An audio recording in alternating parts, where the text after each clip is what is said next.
your categories, right? We're not even there yet. I know. He just likes to have it all, like... I know he does. I normally make everybody else do all the work.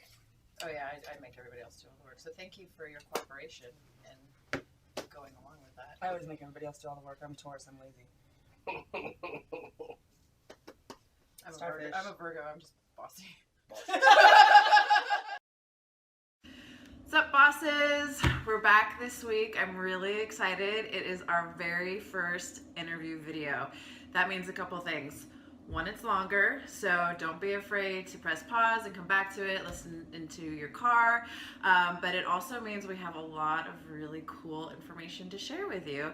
And I have with me today Jacob. He's a therapist from Windows of Hope. He is one of my interviewees. And so tell me a little bit about Windows of Hope. Windows of Hope is a non-profit counseling center in Roseville, California. We've been operating for, I think, about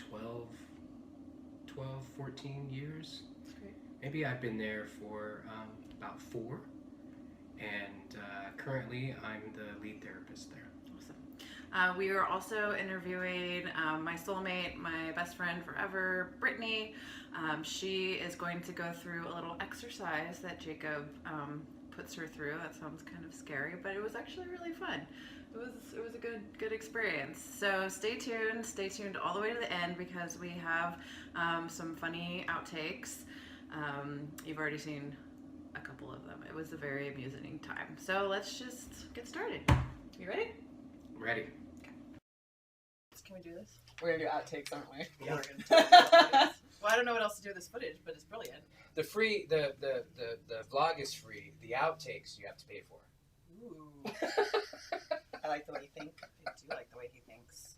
And on that note, let's get started. Okay. So we're here today with Jacob, as I mentioned, and Brittany. We're going to do a little activity where Brittany is going to sort out her entire life and figure I thought you were doing it too. I was, but he only did one set. Okay, so it'll be me. That's fine. Yeah, could you put the vodka coffee right back here? Thank you.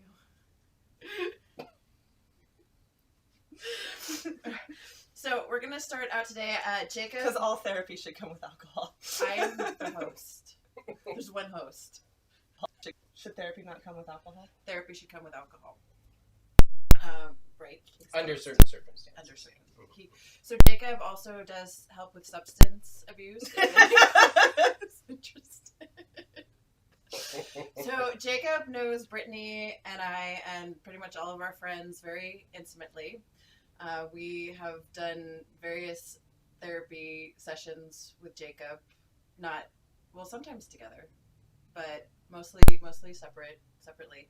So I guess my first question for you, Jacob, is on a scale of 1 to 10, how crazy are Brittany and I? It's more of a qualitative affair than a quantitative affair. I don't know if there's a really great objective scale for measuring quantity.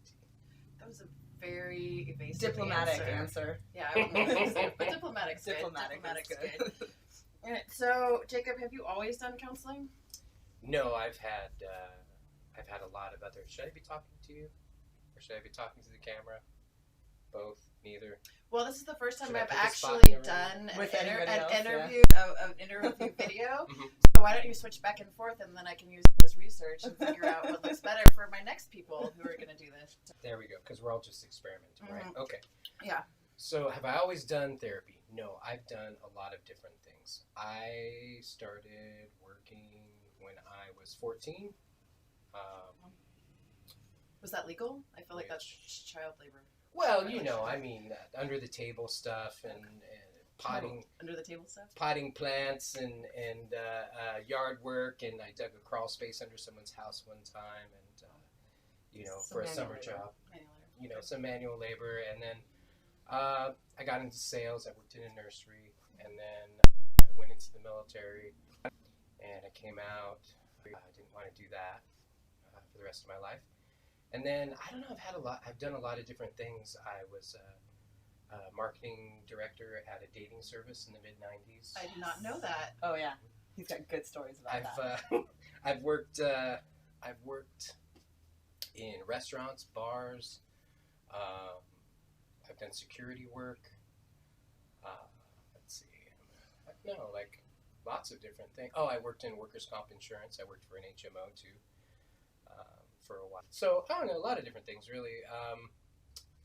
But I didn't really like any of them all that much. I mean, there was always one component that I liked about all of them because I really like people and I like to be of use.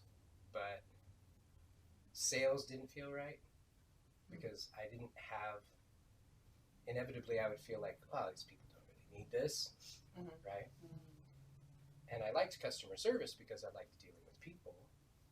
But again, like, if it wasn't in a needful way, right, I didn't want to do it. So, I was planning on being a literature professor. I was planning on teaching Shakespeare. Oh, I could see that. I really could. So, how did you get to counseling? So I was working with youth, teenagers, 14 to 18-year-olds, about 7 years ago, I guess. And I just remembered that I was really interested in becoming a counselor way back when. I majored in psychology. It was my first. Well, actually, I took my first psychology class when I was in high school. And then I went into the military, studied some psychology in there, and some of my training was psychological when I was in the military. And then I got out and I started going to college and I let people talk me out of it. I let people. That's interesting. That like exact same thing happened to me. Right? I think probably a lot of people have gotten talked out of their original goals. So you told me a really interesting story this morning about a class that you were taking and the questions that we ask and how that sort of starts us out even as young as kindergarten on sort of a journey to end up in the wrong profession. So can you tell me a little bit about that, even though that wasn't on the plan? Oh, sure. Well, I took this class as part of my program that was called career counseling, and I thought it was going to be career counseling for us. They were going to like, hey, this is what you need to do when you want to go into private practice and, you know, or this or that, or working for the county, but it wasn't that. It was for us to be able to give career counseling. So you could be the career counselor to your clients. Interesting. And so I thought, oh, well, all right, this will be okay then. And it didn't take very long to getting into it where I just became aware of the path that the class was going down, mainly my classmates, my cohort. And I raised my hand and I said, you know, I think we're off to a bad start from the very beginning, from kindergarten, when we're asking kids, what do you want to be when you grow up, right? And everybody looked at me kind of strange, and I said, I don't like this, kind of, or like this, judgment. You know? And so they had this weird look on their face, and we get those looks a lot. Yeah, right. And so you know you do. Don't even. you get those looks. He called you out. Shots fired. Me? Why did you interrupt Jacob? He was in the middle of a really good story. All right. Please continue, Jacob. Me. So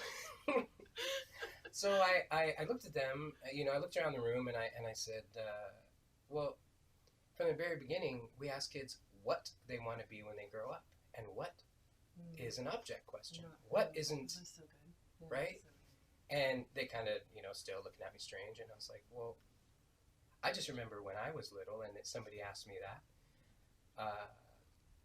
they said, what do you want to be when you grow up? And I said, I want to be a paladin. And then he's a tank. The teacher that asked me that didn't even know what a paladin was, so that was awkward. And so I explained it, and then she said, well, what are you going to do for money? And I said, well, the people that I help and protect, they'll give me money. Right? No, it's the people that have either the exclamation point or the question mark over their head. Those are the people that are going to give you money. My cousin used to say when he was little, and we'd ask him what he wanted to be, he'd say he wanted to be a garbage truck. Oh, yeah. Aw. And see, that's a perfect answer to a what question. Yes. Yeah. Because a garbage truck is a what? Mm-hmm. He loved them. A garbage man is It was like every Tuesday morning he'd run to the window to watch the garbage truck come by, right? Aw. And you'd say, "What do you want to be when you grow up?" And he'd be like, "I want to be a garbage truck." I mean, he Yeah. was passionate. What does he now? He works at a hotel in banqueting. Yeah. He's not a garbage truck. He is not No. a garbage truck. I mean, Hopefully he doesn't see this. he might be trash. We're not judging. I'd say it to his face. We judge. We judge. So what is the question we should be asking? So, for me, you know, when I still was getting the looks like I had 3 heads and all that, I said, well, why aren't we asking them, who do you want to be when you grow up? What kinds of things do you think will be important to you? And then once we establish that, then we can ask, well, what kinds of jobs, what kind of careers do you think would go with that? But instead, we start the opposite way, and we say, what do you want to be? And then we shoehorn our life into the remaining space that is left over from this pursuit of something that I don't even really know what we're thinking actually when we do that. So I did some reading and some looking around, and I found this value card sort activity, and it's about personal values. Because I personally believe that it's helpful for us to lead value-driven lives rather than goal-driven lives. Because goal-driven lives, first and foremost, I mean, just like those kids in kindergarten, the questions we get asked are like, well, what do you want to be when you grow up? What do you want to do? And it doesn't really say how, right? There's all these scattered goals around, and you're like, well, I know these things. Oh, well, I want to, have a family. I want to buy a house. I want to, some of them, right? A lot of those we're just inheriting, and we just pick that up from whoever, right? So if we're going to lead a goal-driven life, then it's almost like this scattergun of goals, and what do you even know to do first? I mean, some of it's pretty simple. Like, so if you want to be something that requires an education, you have to get an education first. What do you do first? Do you get a house or have a kid? Do you know what I mean? So it's like, what's the right way? Yeah, what's the right way? What do I do first? And a lot of times people put so much pressure on themselves to do it in the right order that by the time they get all of those things in line, then they're at the end of their childbearing years. And now there's a whole bunch of pressure. Oh my gosh, now. Oh my gosh, now I'm ready for this. But I've been, trying to get my ducks in a row or whatever for so long that now there's this added pressure. And I don't know what's right and what the right order is. I mean, I barely know for me. Right? And so how I see therapy is that all I'm really doing is helping everyone that I meet with ask themselves the right question. Pardon me. No, I love that because, how do you make decisions if you don't really know what's important to you? And I think if we go on the street and we ask someone, well, what's important to you or what are your values, it would be very superficial, like, oh, family, or, oh, money, which is fine, or, oh, free time. But I'm looking at these cards, and I mean, there's quite a few more values here. Yeah, and there's I think about 72, and there's some blank ones, and I mean, that's kind of another thing. We all know typically something about our values, right? We'll go, oh yeah, these are family's important, and this, but we don't necessarily make a hierarchy of those. Well, what's most important to me, right? And if we don't do that, inevitably our values are going to come in conflict with each other.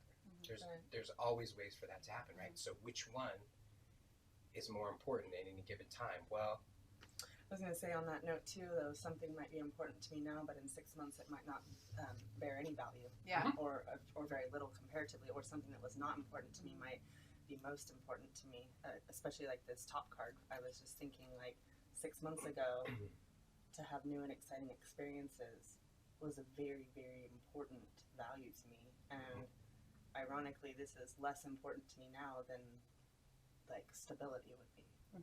So Right. Brittany, tell us and the reviewers, all two of them. Everybody say hi to the two viewers, which is one is John, the producer. Hello, John. And I'm the other viewer. Yeah. Hi, myself. This is true.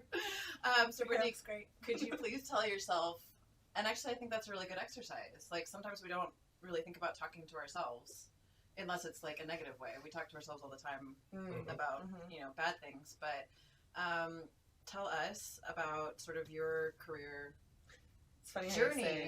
you say, Or- we talked to ourselves negatively. One time my friend said to me, if you heard yourself talking to another person the way you talk about yourself, I'd you would throw say, down. you would I say, would why is that girl such a bitch? Yeah. And I was like, oh, dude, it's so true. No, I would step up to the plate. So I started saying this thing whenever my friends talk down about themselves. I say, please don't talk to my friend like that.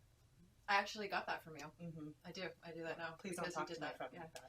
Yeah, because she's had to say that to me like so many And times. I have to say it to myself. Yeah, we do. Yeah. But we have to start somewhere. So your question was about career. Like, okay. So, well, for me, I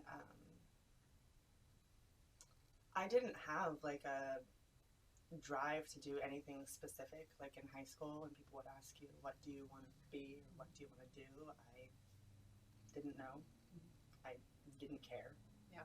I remember at one point in high school, there was like a semester that my grades were just horrific. And so my mom and dad had been divorced since I was like 4 or 5. And my dad came over, my grandma, my mom, everyone sat down with me to have this like grades intervention, like, right? Like, and they wanted to know, well, what is it that you want to do when you graduate high school? And I was like, I don't want to do anything when I graduate high school. Right. And they were like, you don't want to do anything. And I was like, well, I do want to do something.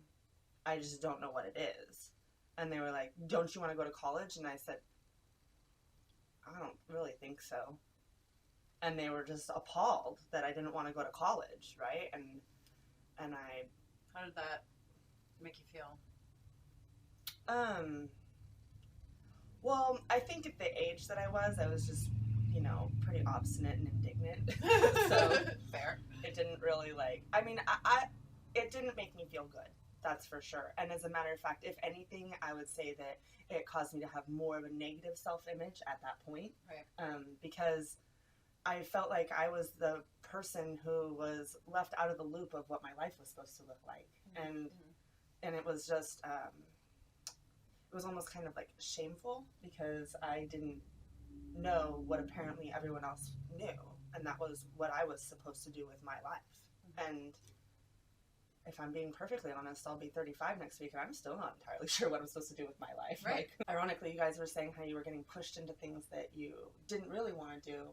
Well, my fear was that the thing that I wanted to do, which was go to beauty school, that I would not be allowed to do because I thought that my father would not consider that a real career. Right. And so it took me a long time to tell anyone that that's what I wanted to do because it just felt like it wasn't a serious career, And so I mentioned it at one point talking to my aunt that what I would really like to do is go to beauty school. And she said, well, have you talked to your father about it? And I said, no, I haven't talked to my father about it. And I guess she took it upon herself and she called my dad and said, did you know that Brittany wants to go to beauty school?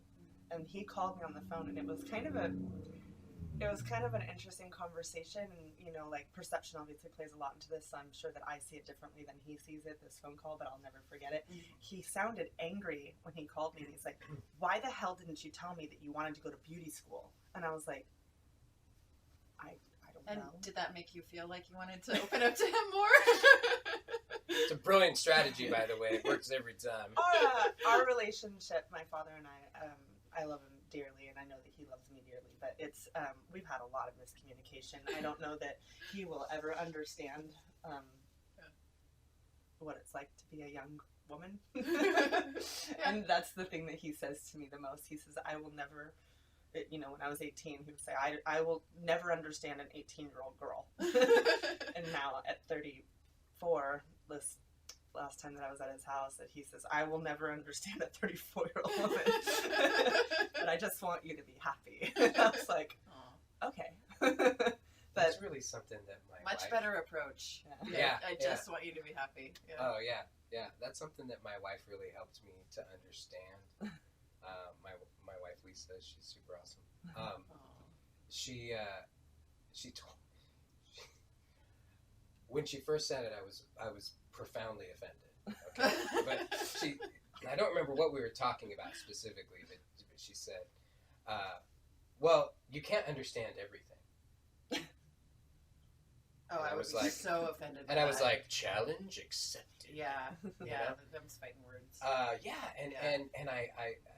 it really, I had to look at that too for a while. I had to examine my offense to that, right? Right. So, but it's true. Like, I can't understand everything. What I can do is I can kill it. I can trust and accept. That's what I can do. But I can't necessarily understand, where my wife's coming from all the time, or where my daughters are coming from, or I can just trust them and accept it. And that's what I do in here. You mean they're individual people? Yeah. With their own individual thoughts and motivations. I didn't know women did that. Yeah, Wow. It's a new thing, really, that they're trying out. Yeah. Socially. It's scary though. These days. It is scary. Yeah. Women with their own brains. Yeah. And Or whether opinions. It's probably just a fad. Oh, it's gotta like be fun. like the internet or Madonna. Well, really, hopefully Madonna. the legislation will jump in and regulate it for us. At some point. Yeah, because otherwise, I just don't know where we're gonna get guidance from. Yeah. If we didn't have the government to tell us what to do, where would Right. we be? Okay. Yeah.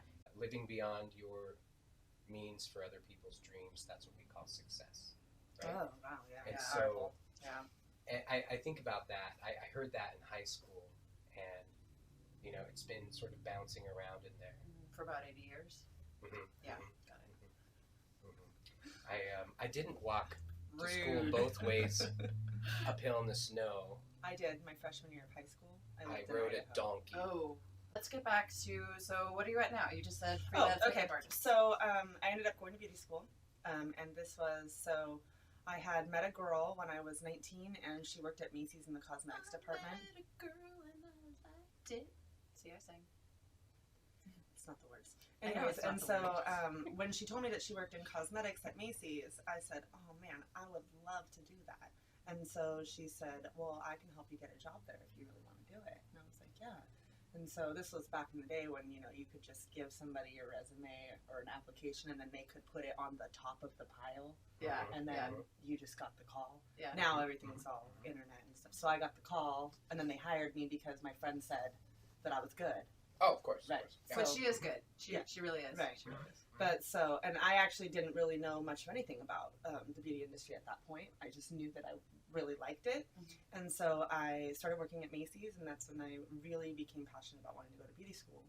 So when that phone call happened with my dad, he said, "Well, if this is really what you want to do, why don't you move to the Bay Area and move in with me, and I will sign up for beauty school, and I will let you live with me for free while you go to school."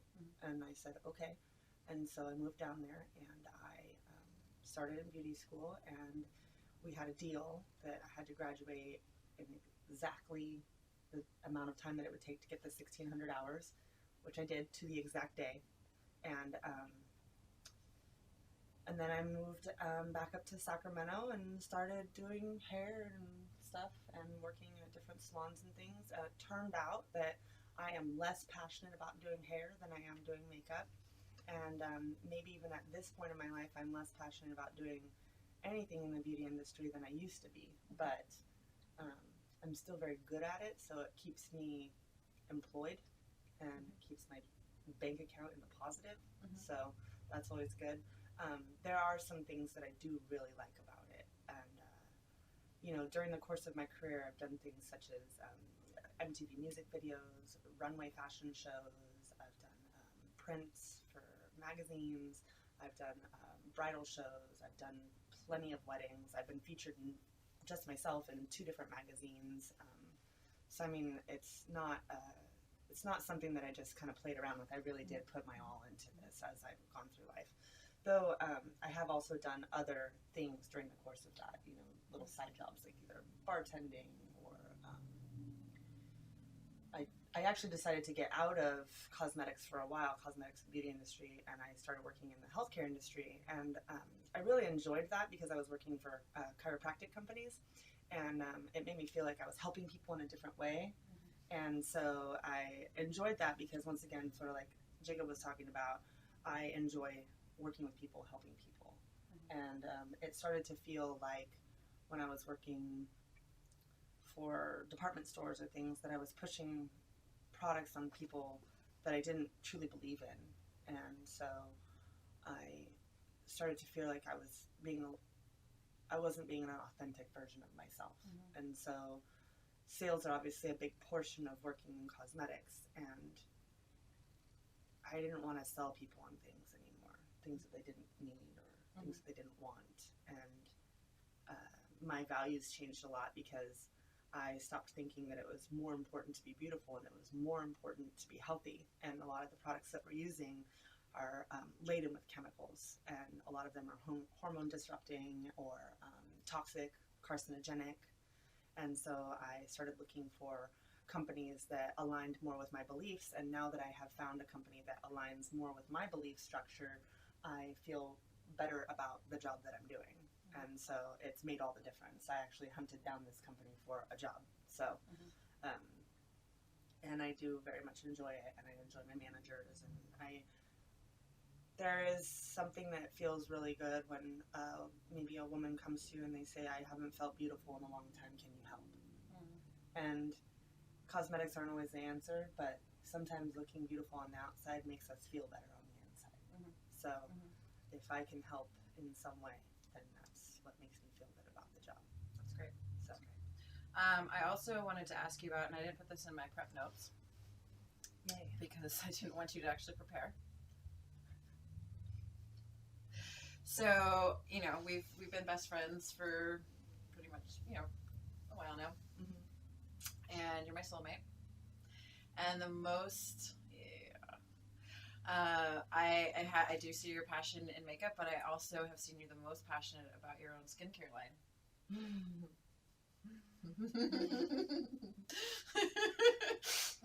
And I know she was going to try to avoid it, which is why I didn't put it in the prep notes. I was thinking about that about 5 minutes ago. Yeah. Yeah. Actually.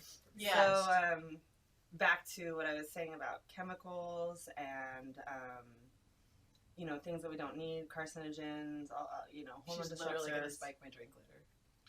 I already spiked it this morning. It's not spiking if I, like, consented to it and opened the cup. Anyways, so I have tried a couple of different like organic skincare lines, and I am very impressed with a lot of the products that they have out there. And one of the things that became very apparent to me was that I too can create something like that, since I have a vast knowledge of holistic, Yes, she organic, Yes, she does. natural foods. Basically, the reality is that anything that you put on your skin, you should be able to ingest. And I don't think that people realize that. If you're using a face cream that you can't eat, you shouldn't be putting it on your body, because your skin, Mic drop. your skin is your largest organ, right? So anything that we're putting all over us is going directly into our bloodstream system. It's going directly into our lymphatic system. It's going to either,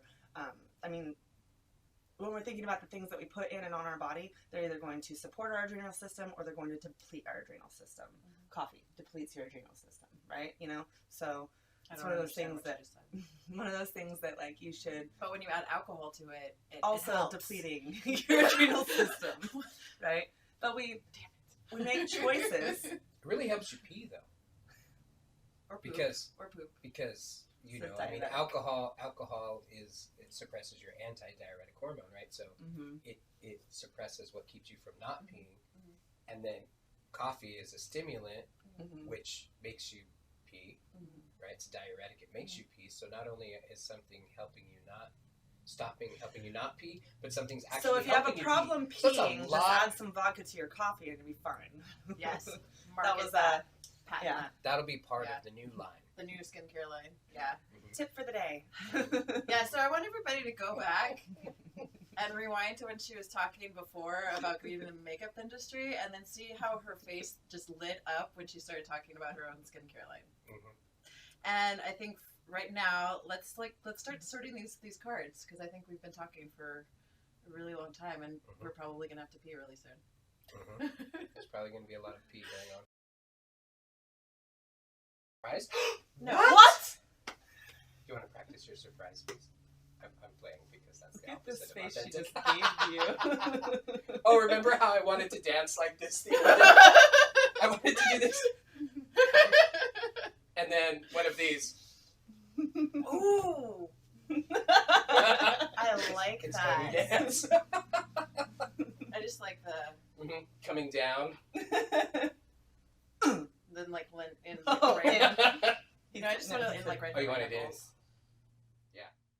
Ironically, a couple of times that I've gone to college, I've wanted to pursue a law career, and so Please don't. I know you've told me this multiple times, but I don't care what anybody does. Just do not go into law. Like, go into sex trafficking. No, Unless- do not do that. I'm sorry. Let's Well- edit that out.